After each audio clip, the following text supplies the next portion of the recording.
Para aquellos que quieren mejorar su vida devocional, para los que necesitan ayuda espiritual, para todos los que desean un contacto diario con Dios, presentamos Radio Amanecer en Estudio, un alimento espiritual para tu alma.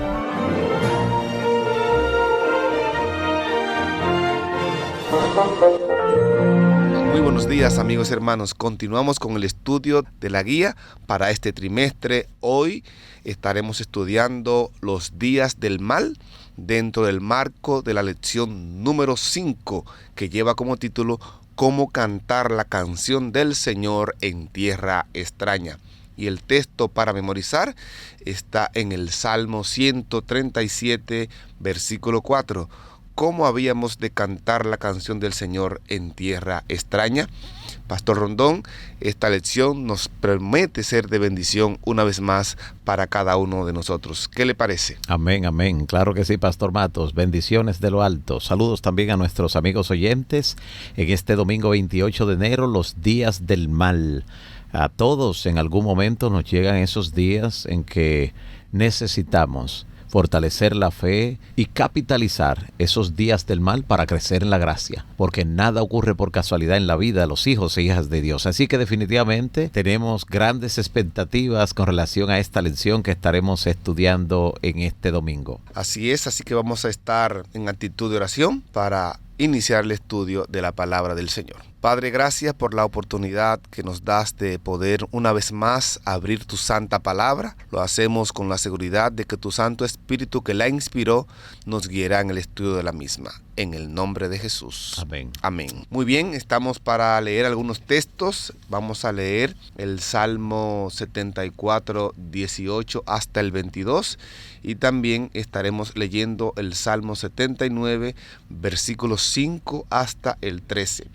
Yo voy a leer el Salmo 74, 18 al 22 y el Pastor Rondón nos acompañará leyendo el Salmo 79, 5 al 13. Acuérdate de esto, que el enemigo ha afrentado a Jehová y pueblo insensato ha blasfemado tu nombre. No entregues a las fieras el alma de tu tortola y no olvides para siempre la congregación de tus afligidos. Mira al pacto, porque los lugares tenebrosos de la tierra están llenos de habitaciones de violencia. No vuelva avergonzado el abatido, el afligido y el menesteroso alabarán tu nombre. Levántate, oh Dios, aboga tu causa. Acuérdate de cómo el insensato te injuria cada día. Aquí el salmista está haciendo una alusión a los actos portentosos de Dios, cómo Dios está permitiendo que su pueblo esté pasando por estas situaciones difíciles. Pero el texto nos dice, no olvides para siempre la congregación de tus afligidos. El salmista sabe que a pesar de lo que está aconteciendo en la nación, en el pueblo, Dios no se va a olvidar, porque Él es fiel a su pacto. Claramente, como dice el versículo 20, mira el pacto que hiciste y cumple lo que te has propuesto hacer en medio de tu pueblo. Confiemos en ese pacto, confiemos en las promesas de Dios y no olvidemos que Él es fiel en cada cosa que ha prometido. Amén, amén. De igual forma, cuando leemos en el capítulo 79, o sea, en el Salmo 79, los versículos del 5 al 13, donde se pregunta el salmista, ¿hasta cuándo, oh Jehová, estarás airado para siempre? ¿Arderá como el fuego tu celo? Derrama tu ira sobre las naciones que no te conocen y sobre los reinos que no invocan tu nombre, porque han consumido a Jacob y su morada han asolado. No recuerdes contra nosotros las iniquidades de nuestros antepasados. Vengan pronto tus misericordias a encontrarnos, porque estamos muy abatidos. Ayúdanos, oh Dios de nuestra salvación, por la gloria de tu nombre, y líbranos y perdona nuestros pecados por amor de tu nombre, porque dirán las gentes, ¿dónde está su Dios? Sea notoria entre las naciones, sea notoria en las gentes, delante de nuestros ojos, la venganza de la sangre de tus siervos que fue derramada. Llegue delante de ti el gemido de los presos, conforme a la grandeza de tu brazo, preserva a los sentenciados a muerte, y devuelve a esas naciones vecinas en su seno 7 tantos de su infamia con que te han deshonrado, oh Jehová. Y nosotros, pueblo tuyo y ovejas de tu prado, te alabaremos para siempre, de generación en generación, cantaremos tus alabanzas. Qué hermosa porción del Salmo 79. Me llaman a la atención de manera particular, Pastor Matos, aquí cuando dice el salmista, llegue delante de ti el gemido de los presos. Él está intercediendo en oración por las personas que están en prisión, incluso por los que están sentenciados a muerte. Tal vez en ese sentido debemos nosotros también recordar lo que el Señor dice en Mateo capítulo 25, a partir del versículo 31, cuando se describe el juicio a las naciones, y donde el Señor habla de que cuando se le asiste a los que están en las cárceles, en las prisiones, a sus hermanos más pequeños se está asistiendo, y orar por ellos, interceder por ellos, y cuando tenemos los nombres y las situaciones de manera específica, interceder por ellos, sumamente importante. Decir como el salmista, llegue delante de ti el gemido de los presos, conforme a la grandeza de tu brazo, preserva a los sentenciados a muerte. Muchas veces los que se encuentran en esa condición son siervos y siervas de Dios que por diferentes situaciones están allí encarcelados. ¿Y qué decir de aquellos que llegaron como realmente criminales, pero que su vida ha sido transformada? Que su gemido, que su clamor a esas vidas transformadas, a esos que han nacido de nuevo, también el Señor pueda prestarle oído.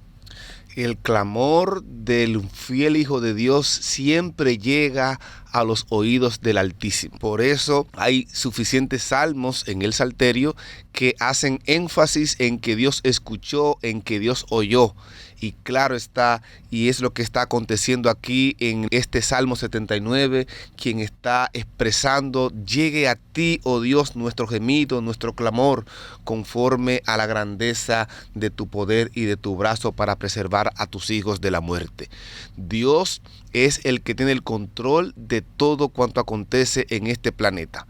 No hay una hoja que caiga sin que sea la voluntad de Dios. Podemos ver detrás de esa situación que estamos enfrentando, tal vez vemos a ese hombre, a esa mujer, a ese jefe, a ese compañero, tal vez vemos a esa fuerza demoníaca que está allí detrás, pero no olvidemos que los propósitos de Dios siempre se han de cumplir en la vida de sus hijos. Y estos salmos que hemos leído en el día de hoy traen a la mente nuestra la pregunta de por qué existe el mal. ¿Qué está en juego aquí en medio de todo lo que está aconteciendo en el pueblo de Israel? Ya que estos salmos hacen eco a la destrucción, a la invasión que Israel recibió en aquellos tiempos.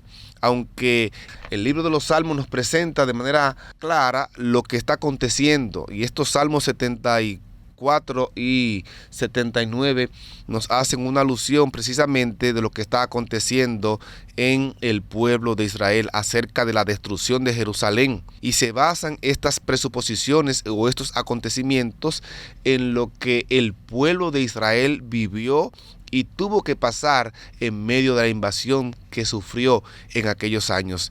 Entre estos dos salmos, el 74 y el 79, podemos ver algunas similitudes notables en relación con el tema del pecado y también del sufrimiento. Cada salmo trata la destrucción de la ciudad amada de Dios. Desde el verso 3 hasta el verso 9 del Salmo 74 podemos ver de manera evidente cómo el salmista describe algunos acontecimientos que tienen que ver con la destrucción de Jerusalén, y nos presenta que él se lamenta, que él sufre al ver estos acontecimientos o al pensar en estos acontecimientos que trajeron ruina y sufrimiento a la nación amada de Dios. En ambos salmos, Asaf desea que Dios anule la destrucción y el sufrimiento por el cual el pueblo está pasando. Y así él hace una pregunta a Dios: ¿hasta cuándo? ¿Hasta cuándo, Señor, has de permitir? ¿Hasta cuándo va a acontecer? ¿Hasta cuándo te levantarás? La causa de la desgracia del pueblo de Jerusalén es el pecado que había en ellos. Y eso lo hace palpable el Salmo 79 mencionando la razón y dice: el pueblo de Dios ha fracasado. Eso lo dice el Salmo 79 y nos hace ver que lo que está aconteciendo no es más las consecuencias de lo que el pueblo realmente, lamentablemente, sembró. Esa destrucción, esas situaciones por las cuales el pueblo de Israel estaba pasando y que describe aquí el salmista, no son más que las consecuencias de una vida que, aunque estuvo en obediencia en sus inicios, pero lamentablemente se fueron apartando y alejando del verdadero Dios. Y como fruto de eso, como consecuencia de eso, vemos lo que estos salmos están describiendo. Asaf no pierde la fe en que Dios se levantará como rey, como soberano, y tiene confianza en que el brazo poderoso de Jehová se levantará. Por eso dice el versículo 11 del Salmo 79, llegue delante de ti mi gemido de los opresores, conforme a la grandeza de tu brazo, preserva y da sentencia de muerte a aquellos que oprimen a tu pueblo. Podemos nosotros entonces darnos cuenta que lo que está enfrentando la nación de Israel, el sufrimiento y la muerte, esto un día tendrá fin. Esas son las preguntas universales que nos presentan aquí el Salmo 74 y 79, que hacen de manera inquisitiva y se hacen presente latentemente en la mente del salmista. Él tiene como respuesta y enfatiza en los salmos que todo eso es fruto del pecado, es fruto del dolor y del sufrimiento. Podríamos entonces nosotros argumentar justificadamente que Dios dará libertad y su brazo se moverá en favor de su pueblo. Y este Salmo 79 nos presenta el poder de la sabiduría, la grandeza y el amor de Dios en favor de su pueblo. Amén, amén. Claro que sí. De paso, el problema del mal en los salmos es principalmente teológico. Inevitablemente se refiere a cuestiones sobre Dios, inquietudes que las personas se hacen, como por qué Dios hace o por qué permite. Como fue en aquel entonces la destrucción de Jerusalén, la destrucción del templo, que se consideraba principalmente un escándalo en el orden de lo divino, porque le dio Dios la oportunidad a los paganos de blasfemar contra su nombre, contra su templo, contra su pueblo, contra su verdad, en fin.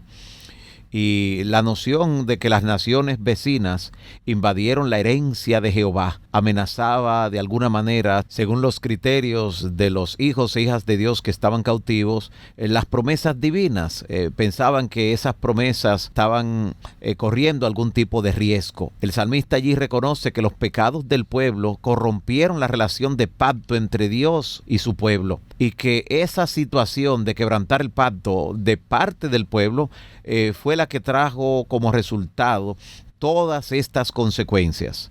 La supervivencia del pueblo siempre ha dependido de la intervención de la misericordia de Dios, y aún la restauración del vínculo del pacto quebrantado depende de esa misericordia, de ese amor, porque definitivamente el Señor es el Dios de nuestra salvación, y eso refleja la fidelidad de Dios a sus promesas, aunque el pueblo en su momento quebrante la parte que le corresponde, no cumpla con el pacto. Y sin embargo, más importante que la restauración de la riqueza de Israel es la defensa del carácter de Dios en el mundo. Y eso lo plantea el salmista allí en el versículo 9 del Salmo 79. Porque si las acciones de las naciones malvadas que atacaron al pueblo de Dios quedaban impunes, parecería como si Dios hubiera perdido su poder. Eso lo expresan los salmistas de manera recurrente como queriendo defender el honor de Dios, la imagen del Dios de Israel. Y siempre mantuvieron latente la idea de que solo cuando Dios salve a su pueblo,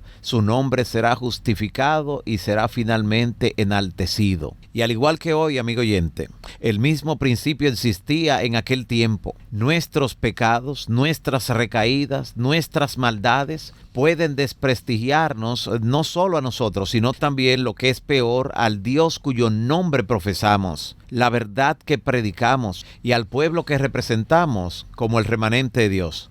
Nuestras malas acciones y nuestros actos erróneos suelen tener efectos espirituales muy perjudiciales también para nuestro testimonio y para nuestra misión. Por eso debemos recordar, como lo hicieron los autores de los Salmos, que el nombre de Dios debe ser enaltecido, debe ser vindicado. Así es, los días del mal, esa es la lección que estamos estudiando en el día de hoy. Para muchos, el origen del mal, del pecado, debe su existencia a Dios.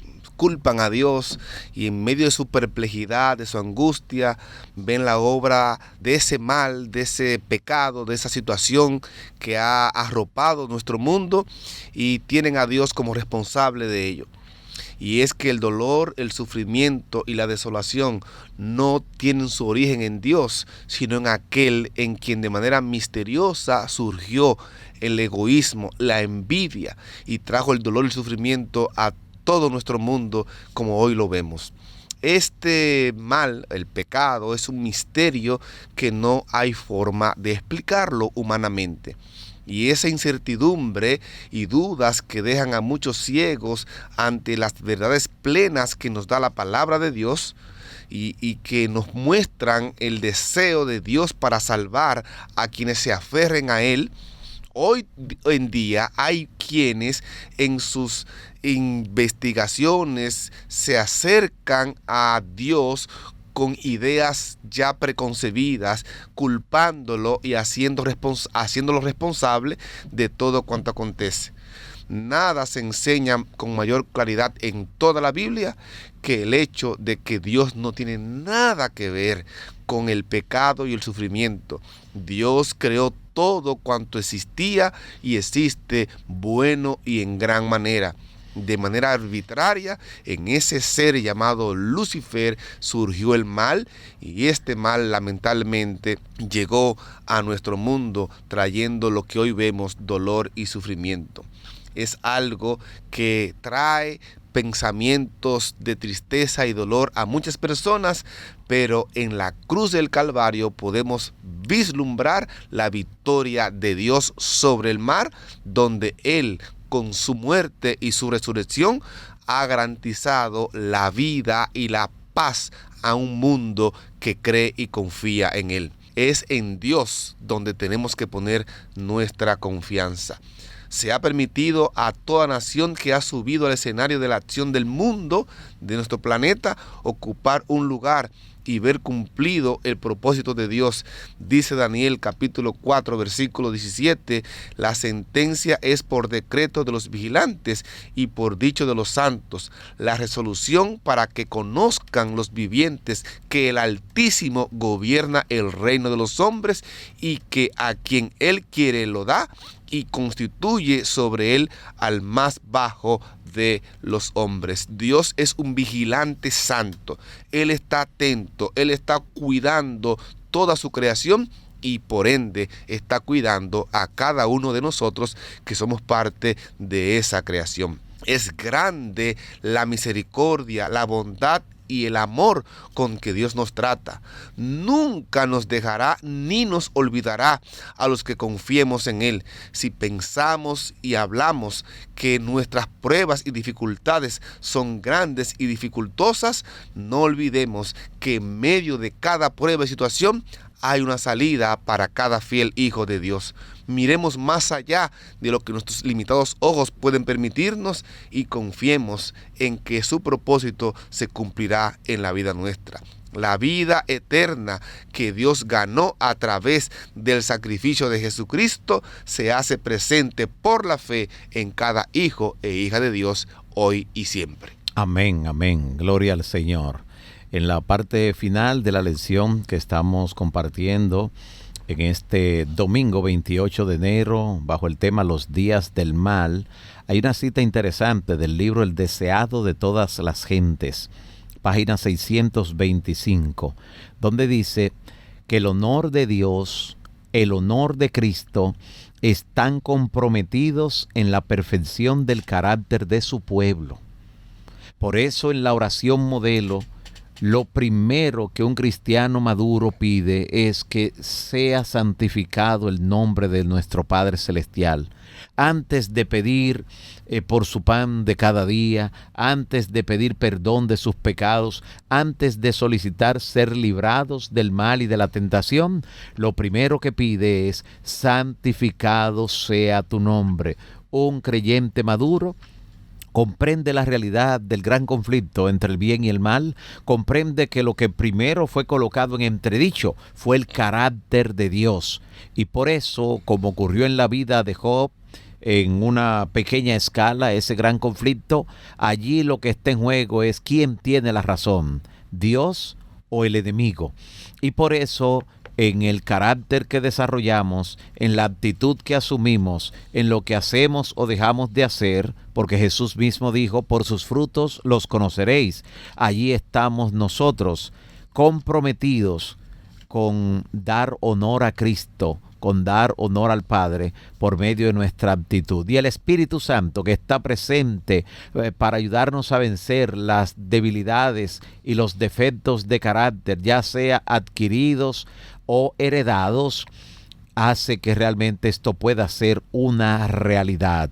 Podemos entender esta gran verdad y lo que significa para nuestra vida cristiana cuando comprendemos que cada uno de nosotros somos carta leída y que no debemos creer que los actos, que las palabras, que las actitudes que asumimos en un determinado momento son simplemente muy personales, muy privadas. No existe tal cosa en la vida del creyente. Toda su vida defiende o va en detrimento de lo que es la imagen del carácter de Dios en su pueblo. Procuremos cada día entonces perfeccionar el carácter a través de una contemplación diaria de la vida de Cristo, y ésta se reflejará en nosotros, en nuestro accionar y en nuestra conducta cada día, para que otros puedan conocer realmente que Dios está viviendo en nuestros corazones y que los días del mal llegarán a su fin.